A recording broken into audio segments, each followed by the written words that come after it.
stay hungry, stay foolish. We're just finished recording a multiple-part episode with Tim Clark, the author of The 4 Stages of Psychological Safety. You can win a copy by signing up to the innovationshow.io newsletter. I just want to thank our sponsor, Xi, boldly transforming the future of financial services with a suite of embedded products and services, enabling businesses to manage multiple payment workflows and move funds with ease. You can check out Xi at helloxi.com. Let's get into part 1 of the 4 stages of psychological safety with Tim Clark. Do you believe that all men and women are created equal? And do you accept others and welcome them into your society simply because they possess flesh and blood, even if their values differ from your own? Without bias or discrimination, do you encourage others to learn and grow, and do you support them in that practice even when they lack confidence or make mistakes? Do you grant others maximum autonomy to contribute in their own way as they demonstrate their ability to deliver results? Do you consistently invite others to challenge the status quo in order to make things better? Or are you personally prepared to be wrong based on the humility and learning mindset you have developed? Very important last one for our audience. In large measure, the way you answer these questions will define the way you value human beings and your relationships with them. It will define the way you draw people out or shut them out, create confidence or induce fear, encourage or discourage. It will determine how you lead and influence others and yourself.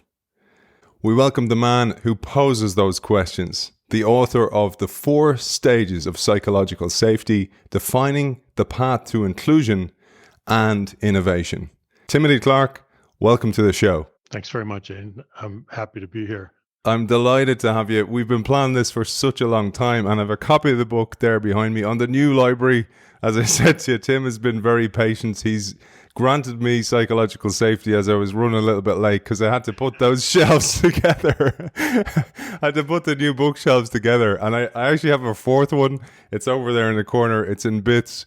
So I scrambled to get on time today, and I'd miscalculated, Tim, as I said, how long it would take to get the books on the shelves. That's what actually took me so long. So let's get into it without further ado. And we're going to do a 2-part series today. I'm going to break the show into 2 parts for those people who can't listen through an entire hour and a half or hour and 45 minutes. So I'll just throw that to our audience now. There'll be 2 parts to this episode.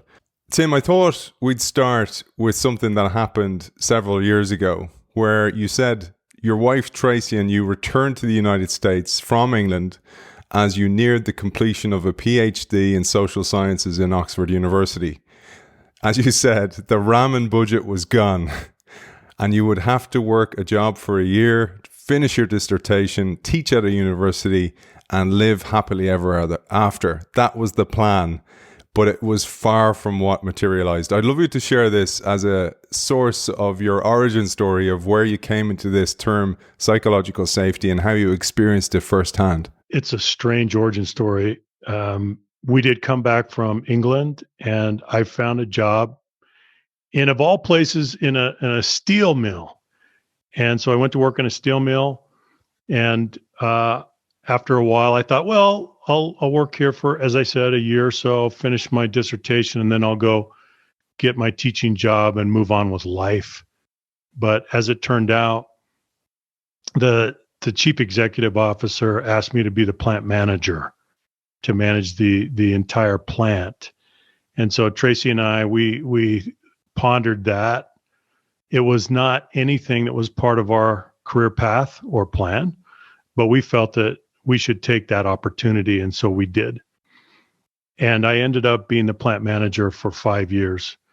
And what that did, Aidan, is when you're a plant manager in heavy manufacturing, you're not only responsible for performance in terms of throughput and yield and all of those things that we care about in manufacturing, but you're responsible for the safety of all the employees. That's your job. That's part of your stewardship. You're responsible for the safety of every single person that comes within the gates of that plant. And so you're highly sensitized to safety. Safety becomes a religion. You preach it every day. We do safety training. We do safety awareness, what we call safety touch points. We review safe job procedures. It's all about safety. But what I realized, what I learned is that the most important part of safety is psychological safety. So let me take you back in history a little bit, okay? In 1788, the British Parliament passed a law, and it's called the Chimney Sweepers Act. Now, this is the first industrial revolution. So this is the time of mechanization and mass production and steam engines and textiles. Remember all that? We learned that in school. Well, at that time, these chimney sweeps, these people that would clean out the chimneys in London and in the other industrial centers of Britain, in some cases, they were conscripting boys as young as 4 years old to help them in very dangerous circumstances and for long hours. So imagine that. So finally, British Parliament, they called time out and they said, hang on, you can't do that. That's not right. And so they passed this law called the Chimney Sweepers Act. This is 1788. Out of that law came this concept that we called the duty of care. And the duty of care means that we have a responsibility to look after each other in the workplace. We have a stewardship to keep each other safe. Well, how have we been doing that? Well, we've been pretty good at removing obstacles and hazards from the workplace in 4 categories: physical, chemical, biological, and ergonomic. These are the standard 4 hazard categories, and we've been using those for more than 200 years. We made a lot of progress, but we've been missing the most important hazard category: psychological. Psychological safety should be the centerpiece of any understanding or conception of safety. Once you put that into the framework, now you have an integrated, holistic understanding of safety. So when I came into the plant, Aidan, it was just physical safety. That's the way that we thought about safety. That's all there was. But what I realized, and I started to put these pieces together, is that psychological safety is the central category of safety, and it affects all the others. And you need to have a holistic understanding. And I realized that I was responsible for their psychological safety, not just their physical safety. Well, that was like revolutionary, because that's not the way that I was socialized. That's not the way that managers are brought up. And I also came to learn that if it's not there, it can have devastating consequences to the individual in terms of self-efficacy and confidence and upward mobility and opportunity and engagement. It goes on and on and on. So that's a little bit about my origin story. I had studied culture at Oxford, and so I was very anxious to use this as an opportunity to be a participant observer in the bowels of this industrial beast, to learn all that I could, and also to be a change agent. So that's how. I know that's an unusual story, but that's my story. It goes further than that. The stuff you left out there, your sporting career, your academic scholarship, because of being athletic, all those things had a major impact on how you think. I felt that from reading your story. And the one thing this show teaches me, Tim, is the polymath is in a very good place in this world. Having a bird's eye view of many different fields is so valuable. And unfortunately, the education system teaches us to go into our swim lanes and be very linear in our thinking. But the person who can see a bigger picture is actually better manager, better leader, better thinker, all these benefits to that. And you certainly had that from your experience as well. But let's get back to the story, because the story unearthed many of the challenges that are in organizations. Many of our change agents who listen to this show experience exactly what you talk about in the book. One of those things was, again, talking about you taking over as manager of this steel plant, was that the managers and the people working in there had been used to authoritarian rule. And oftentimes when I bring this up, I work with some organizations and they kind of go, yeah, but you kind of need some people to be there. You need them to be worker ants in the organization. But you said something here that was a killer line. You said, experience had taught these managers that it was emotionally, politically, socially, and economically expensive to say what they really thought. So they just smiled and nodded politely.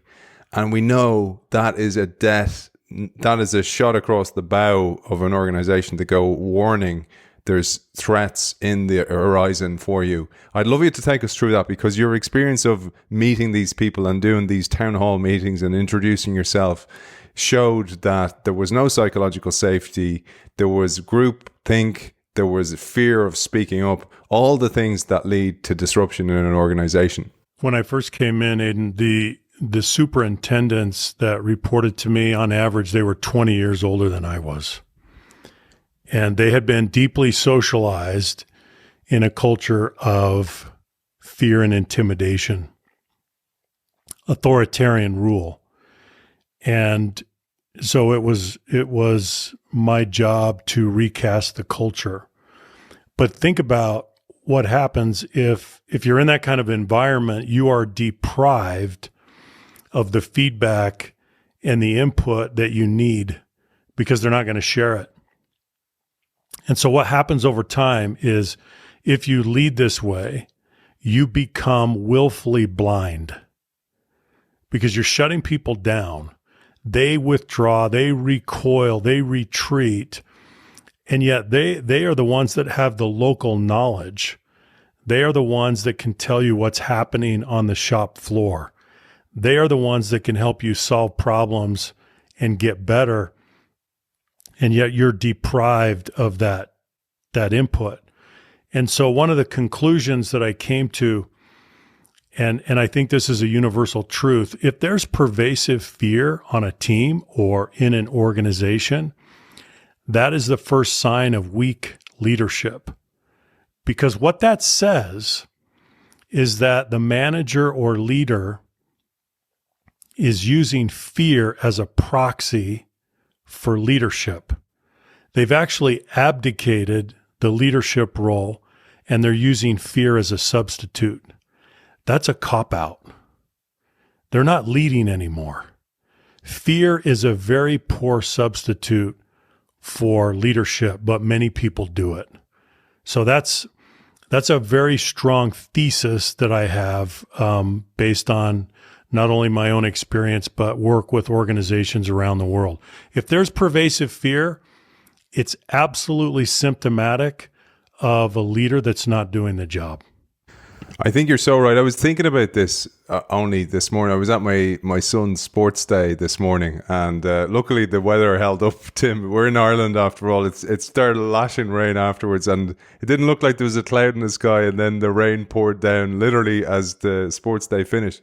But I was talking to one of the other parents because my son, when he was younger, one of the teachers had ruled by fear. And it had a dramatic effect on my son because he didn't really want to try anything new. He didn't want to try sports. He's a brilliant sports person, but he didn't want to try sports. And I found out actually it was the fear of making a mistake. And this was a child. And this actually happened so much so that one day he was drawing and I was sitting beside him and he asked me, and this is when he was only it was his first grade. So it was first experience in school. And he said, "Dad, will you colour in?" And I was like kind of going, "What? I'm here to watch you colour in." And he said, "I'm afraid about going outside the lines." I was like going, "Oh my God." And then I was talking to one of the parents today and she said that same teacher did the same thing to her son.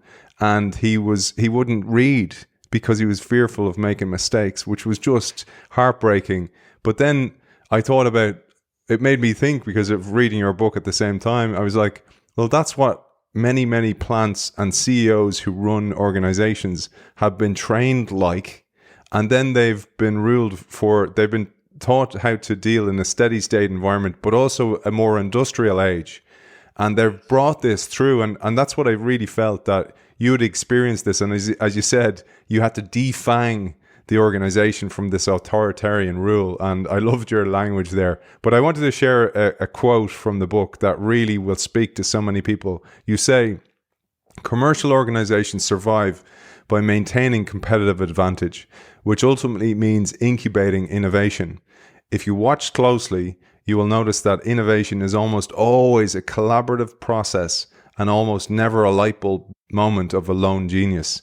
As the historian Robert Conquest once said, what is easy to understand may not have been easy to think of. Innovation is never easy to think of. It requires creative abrasion, I love that term, and constructive dissent, processes that rely on high intellectual friction and low social friction. I love that term, and I'd love you to expand on that thought.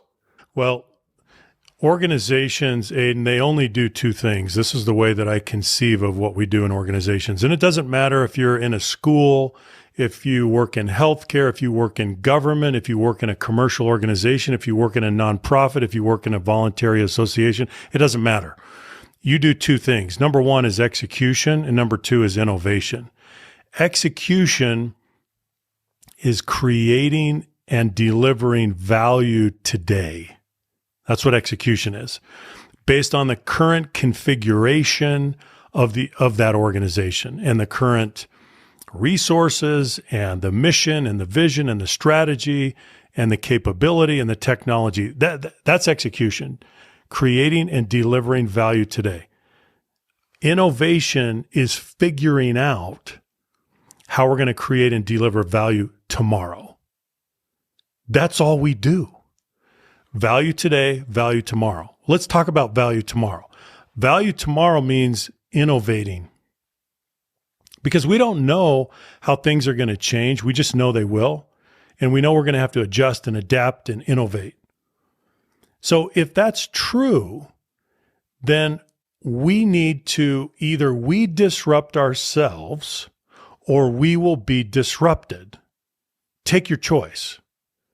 Those are your only two options. You can learn how to disrupt yourself based on your adaptive capacity as an organization, or you can move along in a state of equilibrium and wait to be disrupted.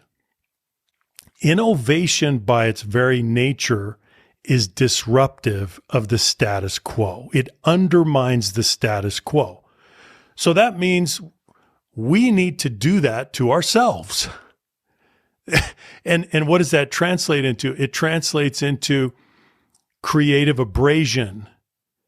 It translates into constructive dissent. It translates into testing ideas, having hard-hitting dialogue and debate. It translates into a very high tolerance for candor.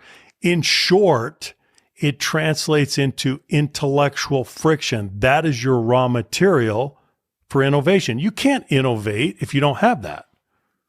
It's not possible. Innovation requires that. But as I said, when the intellectual friction goes high, the social friction tends to go up at the same time, and therein lies the problem. So psychological safety represents the environment in which intellectual friction can go to very high levels, but we keep the social friction down at the same time. Why? Because we're maintaining terms of engagement based on respect, the respect and the permission that we give each other. If we keep doing that, if we maintain those conditions, then we are able to create an incubator of innovation based on the raw material of intellectual friction, which you need. And if you can't create that, then just plan on being disrupted from the outside, because that's what's going to happen eventually. Such an important aspect, and many CEOs and leaders listen to this show, and I was so keen to have you on because you understand the link between psychological safety and innovation. Without psychological safety, there's no innovation. And I've worked in those companies, and there's many of the things I was just nodding along as I was reading your book. I've experienced those things, including in sport, as we'll get into in a little while.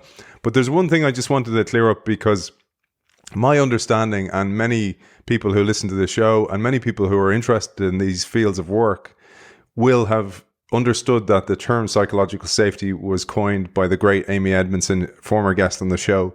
And you've tracked it right back. And initially in the book, you said 1990, where it was William Kahn. But then you tracked it even further back into a book that's out of print. And I'll let you tell the story, because the origin of that is quite important, because you see it at the turn of where the knowledge economy started to come out and the industrial economy started to, like, this transition, this crossfade between those two different things. But also, I'd love to hear your version of that term yourself, what you feel it is, before we go into the 4 stages that you talk about. So the origin story for the term psychological safety is quite interesting. If you do a comprehensive word search and you go all the way back, the very first references to psychological safety are in old, greasy, industrial safety manuals. And I found about 4 references that go back to the 1940s. What are you doing with greasy old manuals from the 1940s, man? And you can actually find digital copies of these manuals. It's amazing. From the 1940s, there are about 3 or 4 instances where they use this term. They don't define it. They just put the 2 words together with the assumption that there's a psychological side of safety in addition to a physical side. Well, so then we fast forward to 1965, and we have Warren Bennis and Edgar Schein at MIT.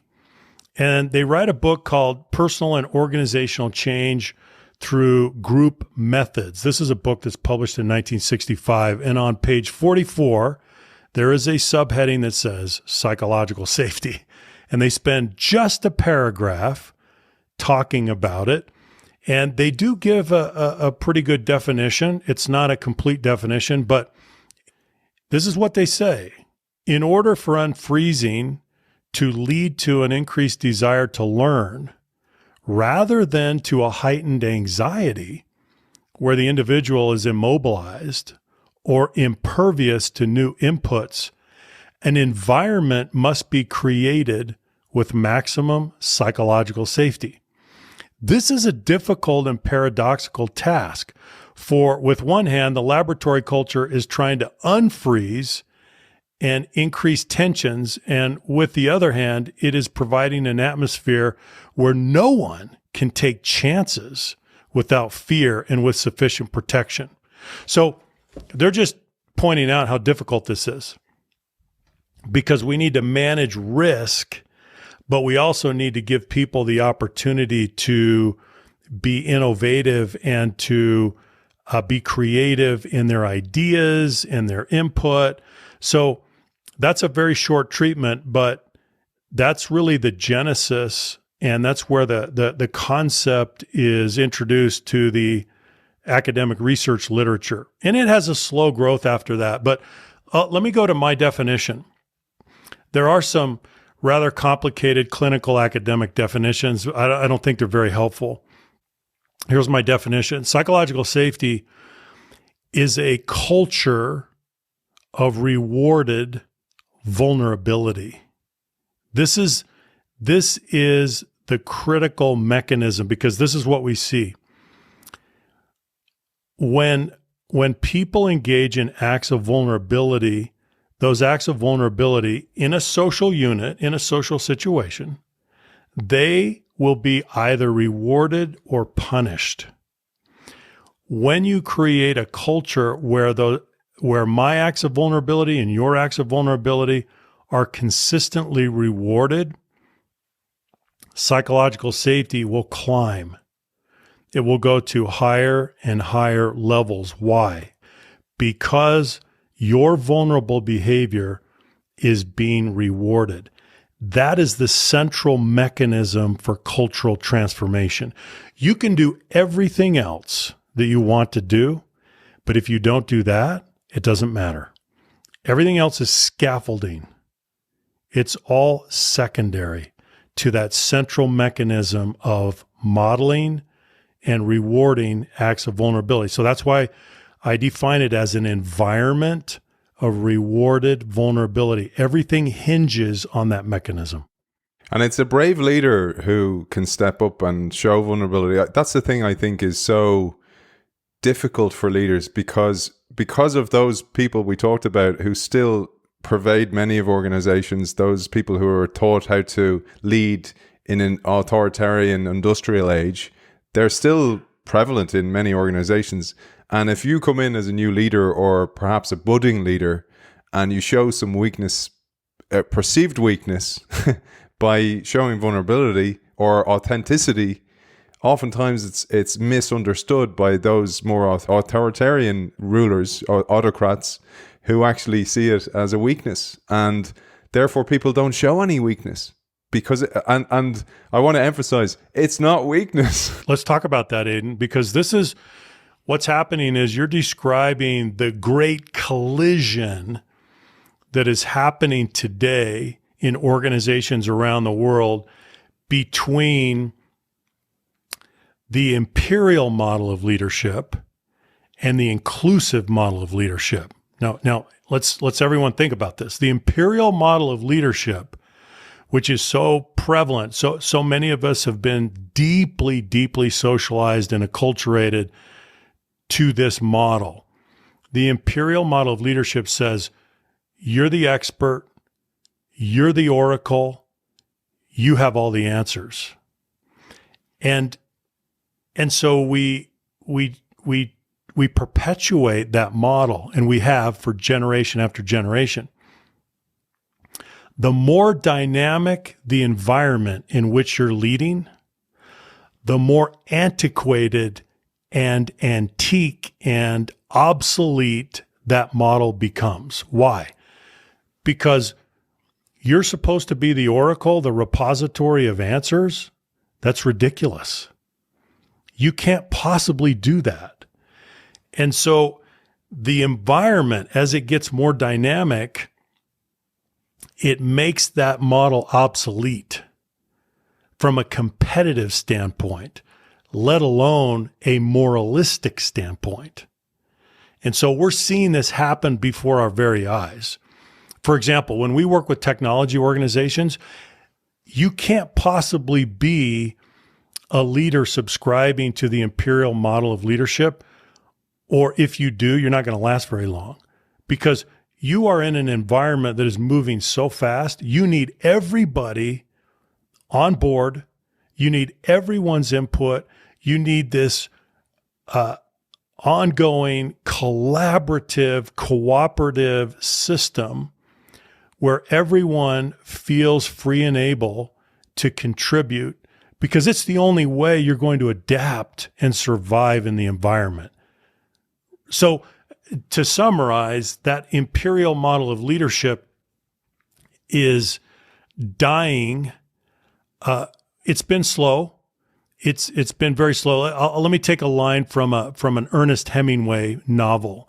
In The Sun Also Rises, there's a dialogue that goes on, and the one character turns to the other and says, "So how did he go bankrupt?" And the other character says, "Slowly, and then suddenly." I think it was gradually and then suddenly. So this is what's happening to the imperial model of leadership. It's going bankrupt. It has been going bankrupt gradually, but now in the 2020s, it's very suddenly going bankrupt because it's so obsolete. It's so mismatched to the environment that it's not sustainable. And that's exactly what we're living through right now. So I think that illustrates the central role that a leader has to be a cultural architect, to be responsible for the culture, the conditions, the container, the environment, the climate, whatever you want to call it. You are responsible for those conditions. The leader's responsible for conditions. You set the tone. Well said, Tim. And I actually think the same with true diversity and inclusion, DEI across organizations, that it's happening slowly and then quickly. And we're at that interface of that change, and it's starting to happen quicker and quicker, and long may it continue. So with Tim's permission, we now are going to share Tim's diagram of the 4 levels of psychological safety. What we're going to do is show it at a high level for those people who are interested as an overall mental model. And then in part 2 of the show, we're going to go into the 4 stages, with particular interest for those people who listen to this show on stage 4, which is challenger safety, for those people who want to challenge the status quo, which is mostly you people who listen to the show and have experienced the wrath of the status quo in many instances. So I'm going to share this now on our screen, and Tim's going to talk to it as an overall mental model, and then we'll break and we'll come back for part 2. So psychological safety in the first place is a function of 2 things. Number 1, respect, which you see along the vertical axis. And number 2, permission, which you see along the horizontal axis. Respect meaning the respect that we give each other as human beings, and permission meaning the permission to interact and participate and work together. It's a function of these 2 things. It's at the intersection. Now, it's not binary, right? Psychological safety is not something that you have or don't have. It's a matter of degree. And so what we find is a very consistent pattern where psychological safety progresses through 4 successive stages. So let's begin in the lower left-hand corner. Do you see where it says exclusion? If you bring people together and they don't know each other and they've never worked together, then by definition, at the beginning, they're in a state of exclusion. But then they start to interact. And very quickly, when human beings begin to interact, patterns emerge. And we call those patterns of interaction norms. If those norms are inclusive, then we move to stage 1, which is inclusion safety. We cross over at the inclusion threshold because we're no longer in a state of exclusion. We move to inclusion safety. Stage 1 means that we feel included, we feel accepted, we feel valued and appreciated. We have a sense of belonging and connection. How do we know that stage 1 is inclusion safety? We know this based on our quantitative and our qualitative research.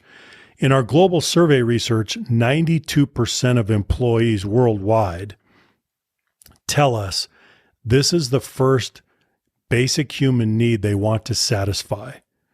They want to be included, accepted, and valued. They want that sense of belonging. And then we'll worry about other needs, but that's the first need.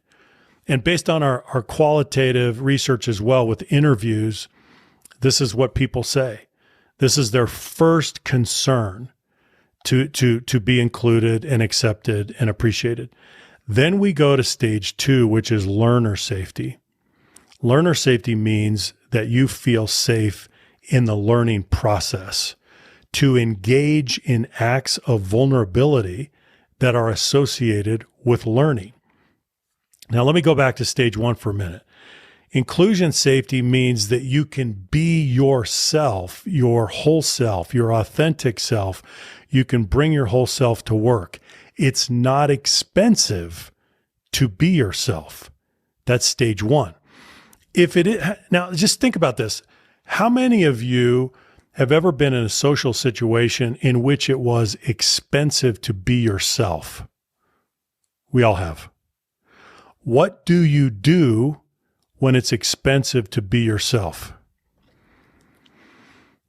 Well, you start armoring, you start covering, you start code switching, you start changing your behavior and what you do. Why? Because you're protecting yourself. And that's a perfectly logical thing to do for an adaptive creature, right? an adaptable creature is going to do that. It's all about self-preservation and loss avoidance at this point. So you will engage in protecting behavior.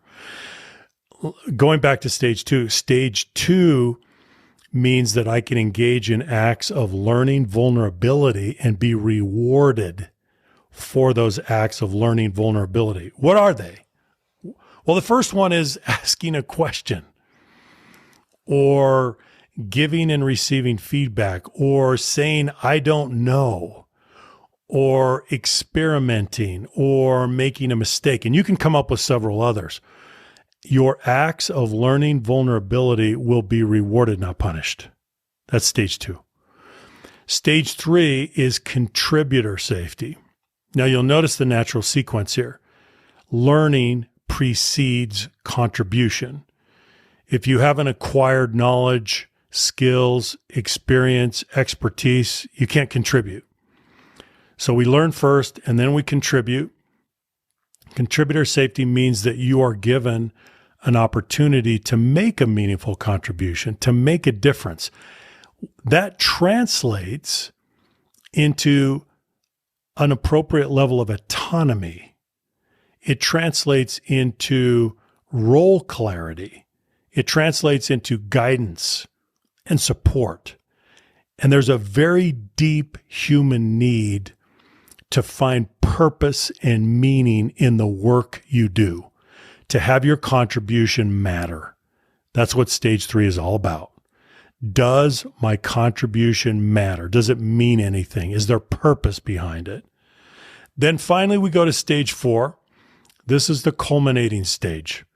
Challenger safety means that you feel safe to challenge the status quo without fear of negative consequences, such as retaliation, retribution, putting your career on the line, your personal reputation or standing. So think about how high the stakes are when you get to stage four. And by the way, as you can see on the diagram, you're crossing the innovation threshold to get to stage four. Why? Because this domain of stage four challenger safety, this is where we innovate. This is where we need the highest level of intellectual friction to help us solve the most difficult problems and create new solutions and make breakthroughs. And innovation overall requires that we do that. So there's a high level overview of the four stages. And the way you articulate it and the way you give the diagram there will be a map for so many organizations. I felt that when I read it, because oftentimes the innovator takes for granted the first three stages. That's the problem. The challenger in an organization assumes they exist, but without them, they haven't. The ground is very shaky. It's paper thin, and they'll fall through and fail. We're seeing this all over the place. It's humorous, and yet it's tragic at the same time. So we see senior leaders, CEOs, that will get up in front of their organizations. They'll call an all hands meeting and they'll say, we are going to have a speak up culture. By golly, we're going to have a speak up culture. And it begins right now. And so I want your honest feedback. I want your candid input, as if you could decree that into existence with mere words. So when senior leaders do this, one of two things is true. Either they're culturally tone deaf or they don't care. Because anyone that understands organizations recognizes that that's not going to happen. You're not going to have a speak up culture unless there is evidence in the culture that that kind of behavior will be rewarded. Otherwise, people are going to do their threat detection. They're going to look around, they're going to watch, they're going to listen, and they're going to say, no deal. I'm not doing that. Why would I engage in that kind of act of vulnerability when there is no evidence that I'll be rewarded, but there's plentiful evidence that I'll be punished? Isn't that interesting? So you don't leapfrog to stage 4 challenger safety. You build up to it. based on the conditions in your culture. It's so sad. And, you know, I think from sport, you experienced this in sport, that's part of the culture. You talk up and you kind of go, you know, coach, I don't think this move is working. Now, it doesn't always work that way, certainly with some coaches.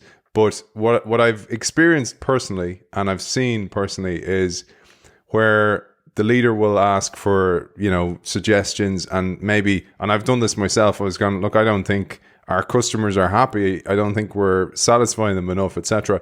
And then the leader turns on me and kind of goes, what do you mean by that? And I'm kind of going, well, they're not, the repeat business isn't coming our way. And then the other execs who had agreed with me when I said I'm going to bring this up into the meeting today, all went quiet, or worse, they sided with the leader and took their chance to have a cut. And it was really, like, I left soon afterwards because it became an extremely unsafe psychological environment. And the other thing I just wanted to say, because I'm sure you see it, is many people we coach in the work that we do, or many organizations you work with, oftentimes the people who solicit you to bring about a culture of innovation are on their last try. It's the last straw for them. They're like, if this doesn't work, and they don't articulate this, but it's clear to see, I'm out of here. I'm going to leave. And you oftentimes can sense that off people. And I'd love to understand your experience of that as well. I think that's true. They try to do it by compliance, and you can't create an incubator of innovation out of compliance. That's just not going to happen.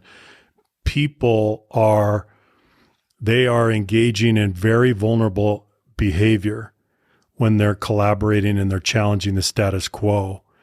And so they need to be rewarded for it. But often I think leaders don't acknowledge the reality of what is required to create an incubator of innovation. And by the way, let me just make a distinction between, so you mentioned earlier, Aidan, the diversity, equity, and inclusion in our efforts there. Let's just take the distinction between diversity and inclusion, those two terms. They're related, but they're not the same thing. Diversity is a matter of makeup and composition. And so another pattern that we see is that we see this across organizations. Many organizations, they've made great strides to diversify their employee populations. They've become more diverse compositionally in terms of who's in the organization. Now, that's wonderful, and that does represent progress, but they are no more inclusive for it. And so they hit the wall. So compositionally, they've made strides, but behaviorally, in terms of beliefs and behavior, they're no different. So they hit the wall. They haven't yet taken the journey to greater inclusion. How are you going to get there? The only way is that you have to model and reward behaviors that are associated with stage one inclusion safety. There's no shortcut to that. There's no workaround. There's no back door. Right? You can't do that in some kind of a shortcut way. So I just wanted to point that out, because the journey is to become more diverse and more inclusive. And that means that we find the price and we pay the price. Not going to happen just as we increase just understanding and awareness and appreciation of differences. Now, that's important, but it's not sufficient. We have to jump in to behavior. And it really becomes a journey of self-discovery, where if I engage in these behaviors and I generate confirming evidence that these behaviors are working and they're creating a more inclusive environment, wow. Now, this becomes immersive. It becomes experiential. Now I'm making progress. That's what has to happen. Yeah, and as you say, you have to model the behavior, and you have to reward it and recognize it when it happens, and point that out in those town hall meetings. As you say, everybody kind of looks around and goes, "What's going on here?" before they make their move, and it's an unfortunate part of being a human being as well that you want to fit in. Let me mention one other thing, Aidan, that I think is really important to understand for all of your viewers and listeners out there. If you are with a team or an organization that has very low psychological safety, it could be very dysfunctional, it could be toxic, but it's very low. You're going to see one or a combination of two patterns. Number one, silence. Now that's pretty easy to understand, right? When your vulnerability gets punished over and over again, you retreat into silence. So silence is a very prevalent pattern for a lack of psychological safety. The other pattern is niceness. Now think about this. What we often do, niceness sometimes is the veneer of civility. It's the appearance of collegiality, but it's not real. So what we often do in toxic environments is we will paint a very thin layer of nice over a thick layer of fear. And so you'll see this in cultures where they become very collegial.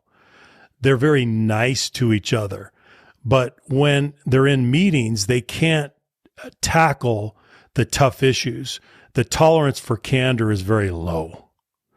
So if you go watch or listen or participate with a group in a meeting, it takes no more than about 15 minutes to understand what's going on.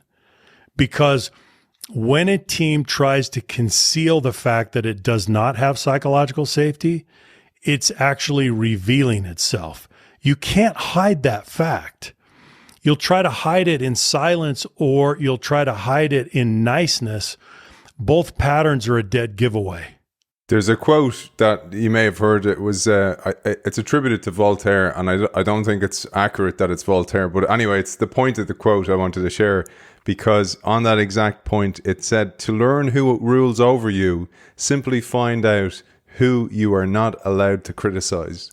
And I thought about that, where you see this many times where a leader, a so-called leader in an organization, somebody in a position of power, thinks that everybody likes them. And then somebody leaves the organization or goes somewhere else, or that leader maybe goes or is let go and realizes nobody ever wants to see them again. And in there is a massive lesson, because it was only because they were in a position of power. And I think that really people can learn a lot from it. I saw a lot in sport, for example, Tim, as I'm sure you did too.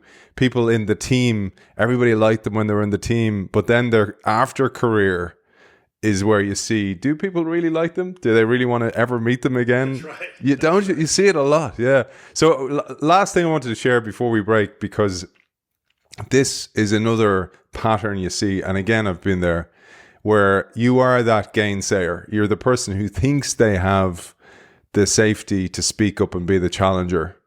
And you do it over and over and over. And then either you realize nobody's doing anything with this information, or perhaps it's me, perhaps I'm articulating it poorly, or you realize that being the challenger is just not worth it anymore, and you go quiet. And then the leader or the person in power turns around to somebody else and kind of goes, "Oh, Aidan's not engaging anymore," or "He's gone very quiet." And then Mike turn around to you and go, "Yeah, you don't seem like yourself anymore." And you're like kind of going, in your head, you're kind of going, "That's because there's no point in being myself anymore." And they leave as well. And this is something that you point out in the book as well. If this happens on an ongoing basis, then you disengage. So you will either leave the organization or you will disengage and retire on the job. That's what people do. Because even if your input is not adopted and embraced and implemented, you at least need the acknowledgement that it's appreciated and that you need to keep doing that because it's valuable. This is very important, and there's research that comes out of the MIT Human Dynamics Lab that tells us how important this is. If you give input and feedback, but it's not adopted, your boss needs to make sure and acknowledge your contribution anyway. Thank you for your input. Thank you for participating. Thank you for contributing. We're going to go a different way, and here's why. So here's what you owe to people, Aidan. When people participate and engage and challenge, they need two things. Number one, they need an acknowledgement. Number two, if you don't adopt their input, they need an explanation of why. They are owed those two things. If you provide those two things, you're affirming the individual, and you're also explaining from a data and logic standpoint why we are or are not adopting your feedback. The individual intellectually needs that and emotionally needs the acknowledgement. So that's what we need to do.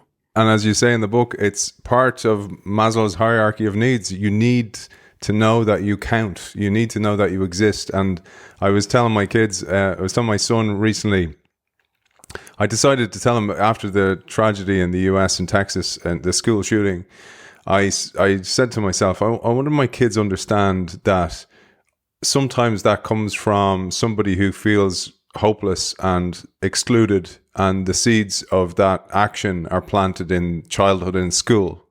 And I said to my kids, make sure that if you see somebody who's left out, make sure that you recognize them, etc. And then my younger son told me that, and this was, I was so I've never been more proud of him. He's done great things, but I've never been more proud of him. He told me that the other day he saw this kid in his school who is often left out on his own eating his lunch, and he asked him to join him and his friends. And I was like, I was never more proud as a dad than that moment. And I don't think I was just like, he was surprised how proud I was of him. But I think that reaction from me to him it will hopefully have an impact for the rest of his life. And as you know, and your book will have for many people, I hope as well. I think it's a nice way to end part one, Tim. And Tim and I are going to take a coffee break and come back and record part two. And Tim, I'm going to take the chance to try and fix my camera a little bit and maybe my lighting a little bit better for part two, because yours is awesome. So we'll finish up part two. Thank you for everybody for joining us. I hope you're finding it as interesting as I certainly am. In part two, what we're going to do is deep dive into the 4 stages of psychological safety that Tim presents in the book, and I look forward to joining you then. Tim, for now, author of The 4 Stages of Psychological Safety, Tim Clark, thanks for joining us. Thank you, Aidan. Good to be here. I want to thank our sponsor, Xi, boldly transforming the future of financial services with a suite of embedded products and services, enabling businesses to manage multiple payment workflows and move funds with ease. You can check out Xi at helloxi.com. I'll see you soon for some more multi-part episodes and fantastic content from these great authors.